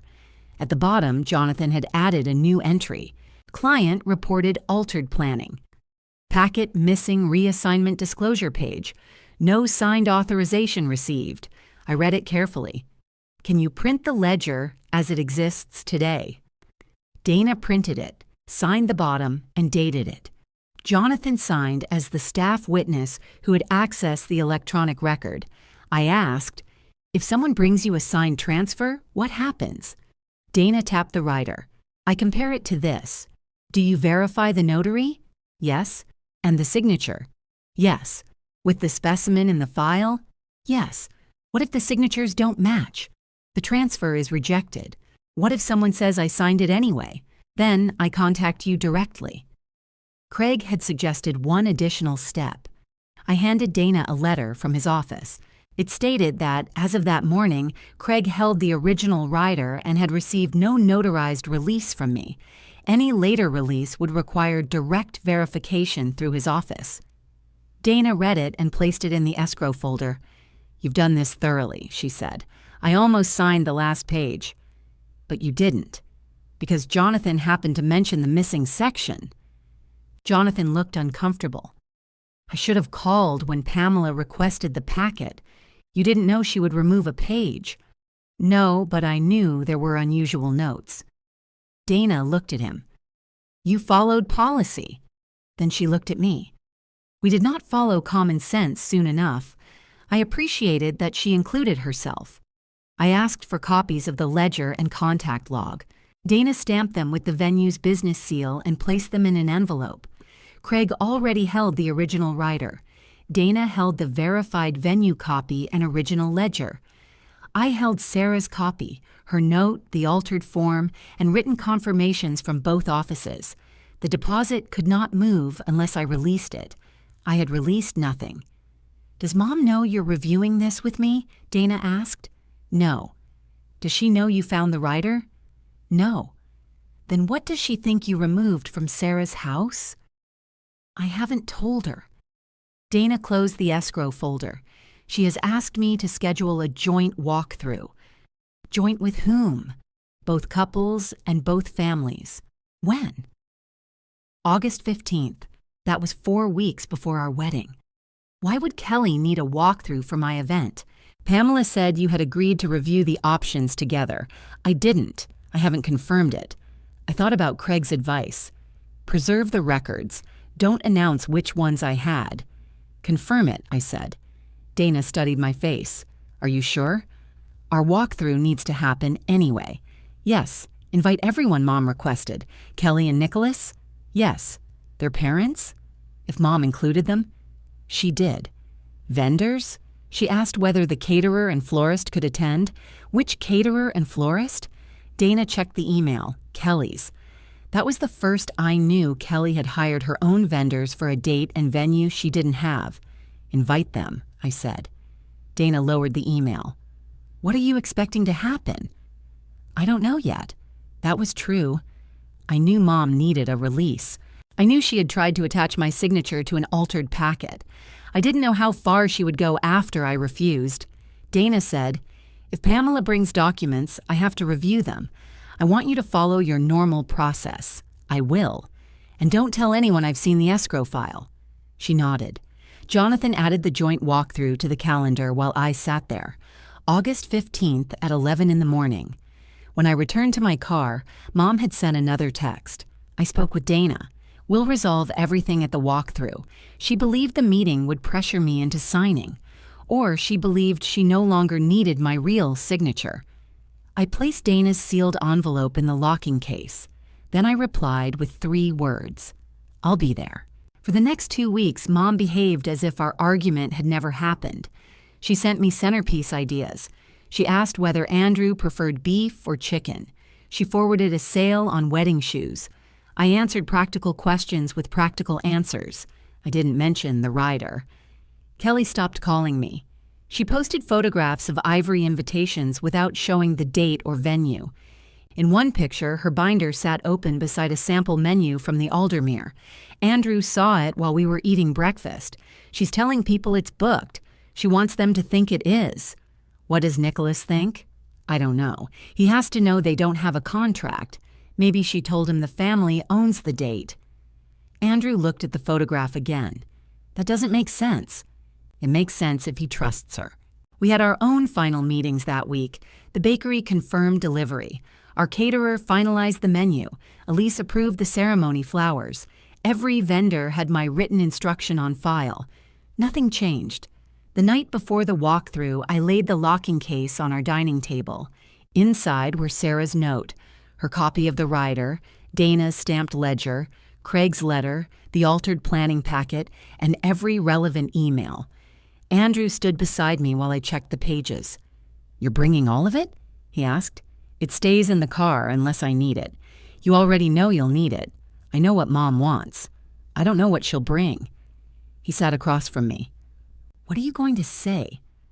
I had rehearsed that question while driving, showering, and lying awake. In one version, I told everyone about the cedar box. In another, I read Grandma's note aloud. Sometimes I imagined confronting Dad first, sometimes Kelly. Every version became an argument before it reached the facts. "I'm going to let Dana handle the account," I said. "And if your mother pressures you in front of everyone, I'll ask what she wants. You know what she wants. I want her to say it." Andrew nodded. "That makes sense. I don't want to sound angry." "You are angry. I can be angry without making it the evidence." He looked at me for a moment. "Your grandmother would have liked that answer." The morning of August 15th was clear and hot. We reached the Aldermere at 10:45. Andrew's parents arrived behind us. They knew there had been a scheduling problem, but we had not explained the rider. His mother hugged me near the entrance. "Are we early?" "No." Dana said 11. She looked toward the parking lot. "Why are there so many cars?" Kelly had invited more people than Dana's email listed. My parents were already there. Kelly and Nicholas stood with Nicholas's parents near the glass reception room. Two women I recognized from Kelly's social media posts were arranging sample place settings. One was her caterer. The other was her florist. There was also a photographer carrying a camera bag, though no one had mentioned photographs. Mom crossed the room when she saw us. "You brought Andrew's parents. They're part of the walkthrough. I thought we'd keep the contract discussion small. You invited Nicholas's parents. That's different. How?" She didn't answer. Her eyes dropped to my handbag. "Did you bring the form?" "What form?" "The one I emailed. I told you I'd review documents with Dana." Mom lowered her voice. "Please don't embarrass Kelly today. She invited her vendors. They need answers." "So do I." Dad approached us, adjusting the cuff of his shirt. "Let's keep this calm." Andrew said. "We are calm." Dad looked at him, then away. Kelly called from across the room. "Mom, Celia needs to know where the buffet goes." Mom left us immediately. Andrew's father watched her cross the room. "Whose buffet?" he asked. "Apparently Kelly's." He looked at Andrew. "I thought this was your walkthrough." "It is." Dana entered with Jonathan beside her. She carried a leather folder. Jonathan had a tablet and several printed floor plans. "Good morning," Dana said. The room settled slowly. She looked around at the extra people. "Pamela, I understood this would include the two couples, their parents, and named vendors." "These are named vendors," Mom said. "The photographer wasn't listed." Kelly smiled. "He's just documenting options." Dana looked at the photographer. "No commercial photographs inside the estate without authorization." He lowered his camera. "I haven't taken any. Thank you." Dana turned to the rest of us. "Before we walk through the property, we need to clarify which event we're planning." Kelly's florist stopped moving a vase. Mom stepped forward. "That's exactly what we're here to resolve." Dana gestured toward the conference table beside the windows. "Then let's sit down." There weren't enough chairs. Jonathan brought 4 more from the reception room. I sat between Andrew and his mother. My parents sat across from us. Kelly and Nicholas took the center seats, with his parents beside them. The vendors remained near the wall. Dana placed her folder on the table. Michelle and Andrew currently have a scheduled event at the Aldermere on September 12th. Kelly shifted in her chair. Mom said, "That's the original entry." Dana looked at her. "It's the current entry." "For the moment," Mom said. Nicholas's mother glanced at Kelly. "What does that mean?" Kelly touched her arm. "It's just the administrative part we mentioned." "What administrative part?" Nicholas asked. Kelly looked at Mom. Mom gave him a reassuring smile. "Michelle's booking used a family deposit. We're transferring the event to you and Kelly. Then Michelle and Andrew will choose another date."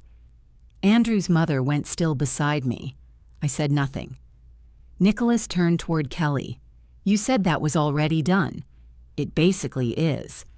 Dana folded her hands. "No transfer has been recorded." Mom reached into her tote bag. "Because you said you needed the final document."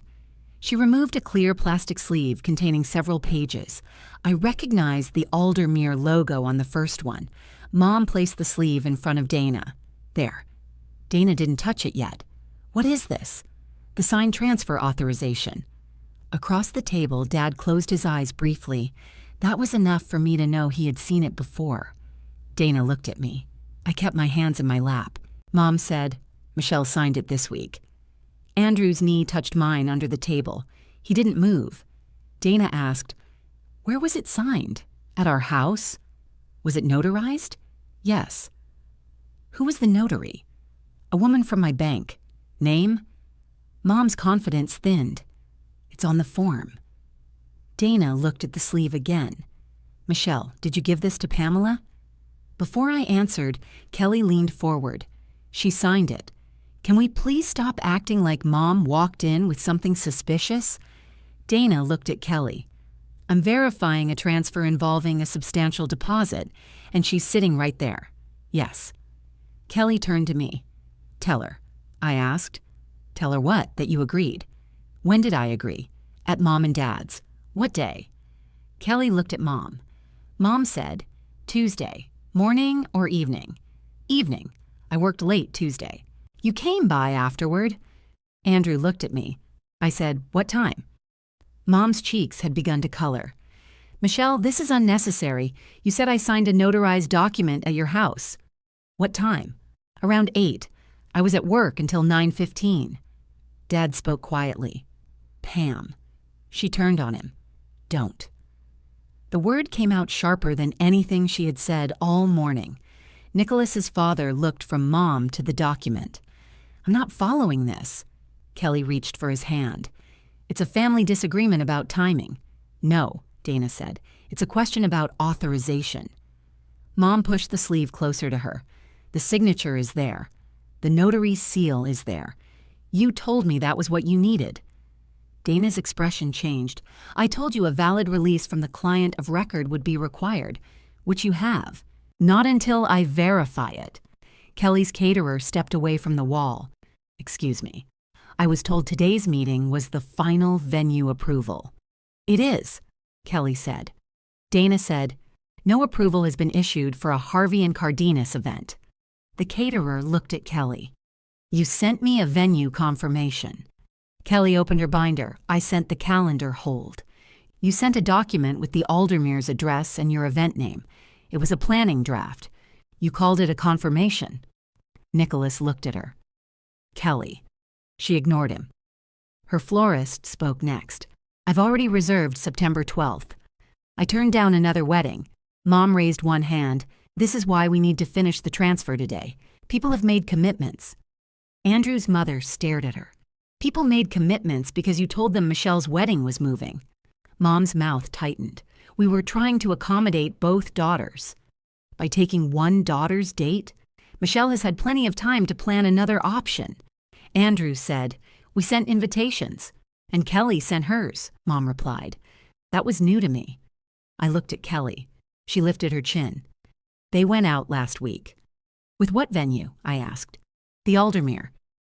Nicholas's mother reached into her purse and removed an ivory envelope. She opened it at the table. The invitation named September 12th, 2026. The Aldermere Estate, 11 in the morning. My ceremony was scheduled for 4. Kelly had printed and mailed invitations before she had a valid booking. Nicholas read over his mother's shoulder. "You told me Dana approved this." I said it was being approved. "You said the family had transferred the deposit." Mom handled that. All eyes moved to Pamela. She straightened in her chair. "I did handle it." Dana finally removed the documents from the plastic sleeve. The first page was not the altered planning packet Mom had emailed me. It was a separate transfer document. The top named Kelly Harvey and Nicholas Cardenas as the new event party. The second page requested reassignment of the full $22,000 deposit. The final page carried a signature above my typed name. Even from across the table, I could see it wasn't mine. The letters were too round. The capital H leaned backward. A notary stamp appeared beneath it. Mom said, "Everything you requested is complete." Dana did not answer. Kelly looked toward her vendors. Once she updates the system, Jonathan can show us the bridal suite. Her caterer didn't move. Kelly smiled, but her face was tight. We'll finally be able to plan without everything being about Michelle. Dad stared at the table. I waited. Mom had claimed I signed. Kelly had mailed invitations.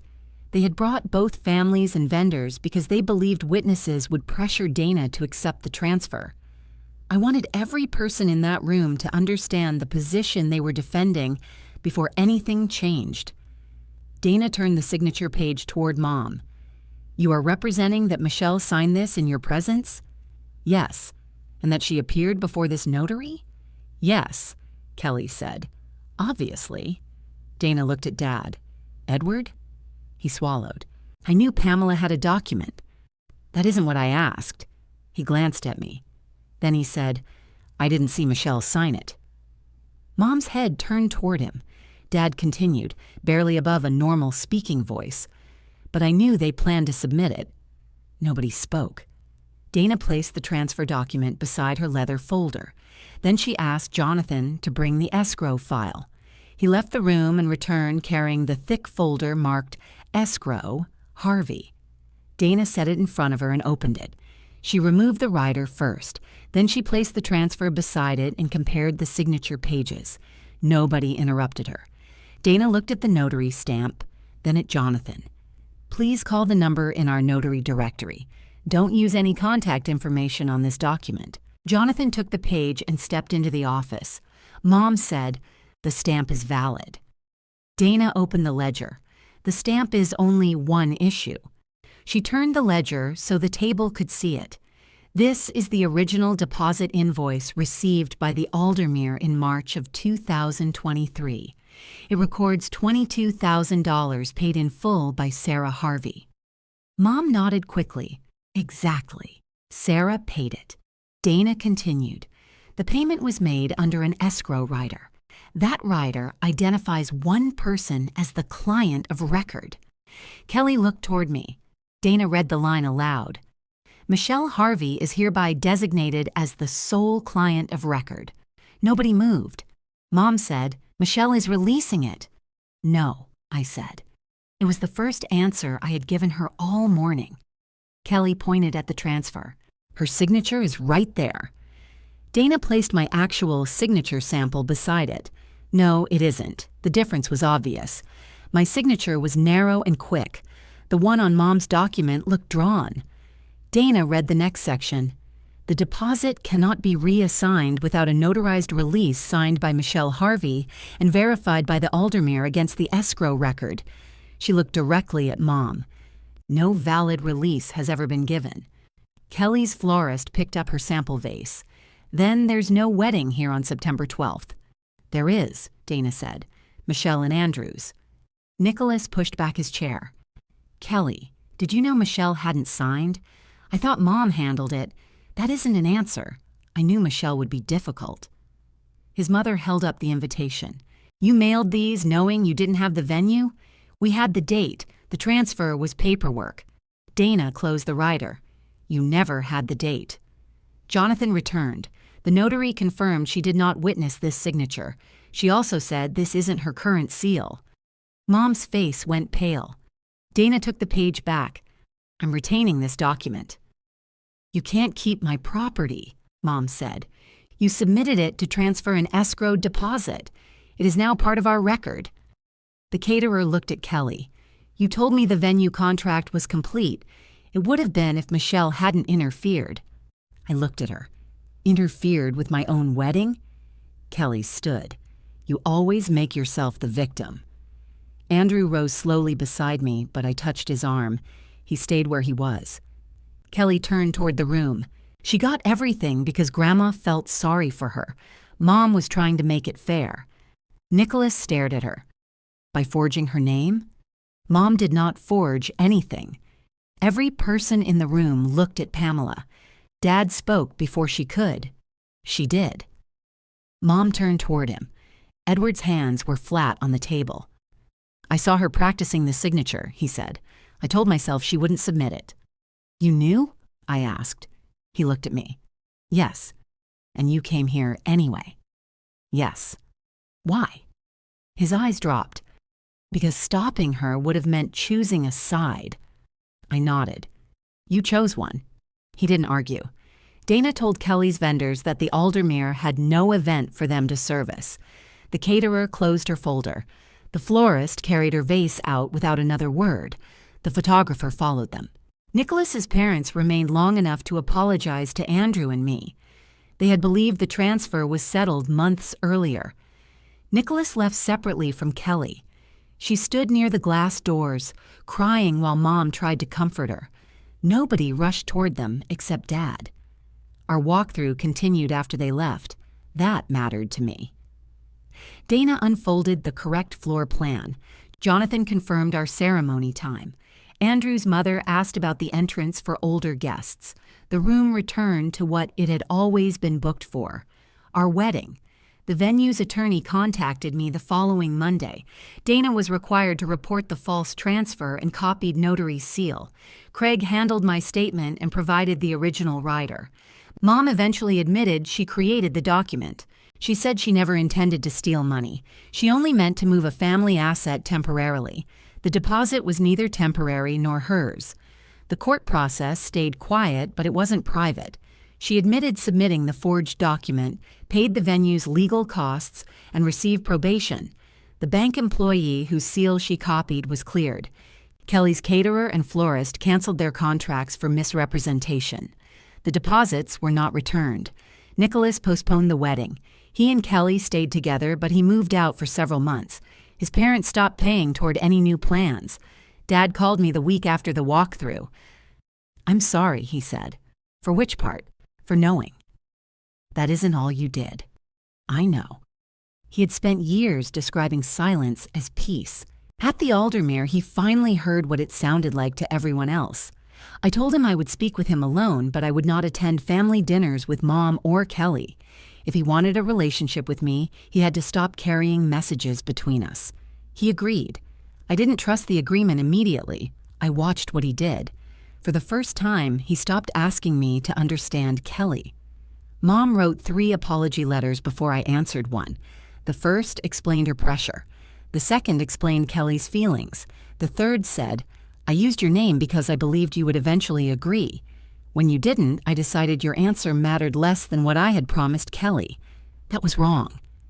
That was the first real apology she had ever given me. I met her at the cafe near the square. She looked smaller than I remembered.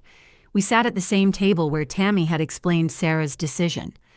I don't expect forgiveness, Mom said. Good. She nodded.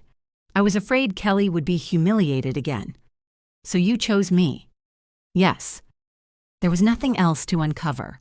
I told her I accepted the apology as an acknowledgement, not a reset. We would not speak for a while. She would not contact Andrew, Dana, or my vendors. She would not ask Dad to negotiate for her. If we have a relationship later, I said, it starts with you respecting no. She cried quietly. I let her. Kelly never apologized. Her final message said Grandma had turned us against each other. I blocked her number. On September 12th, Andrew and I were married at the Aldermere estate. Dana kept Sarah's rider in the office until the reception ended. Craig attended and brought the cedar box as his gift to me, cleaned and lined with new felt. I wore Grandma's pearl earrings. Before walking outside, I stood alone in the bridal suite with her note in my hands. Through the window, I could see Andrew waiting beneath the trees. My name was printed on the schedule taped beside the door. It was written on the venue ledger. It was written into the document Grandma had protected 3 years earlier.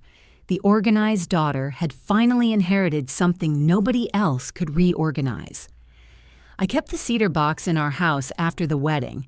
Sarah's note rests inside it, above the paid invoice and the stamped copy of the rider.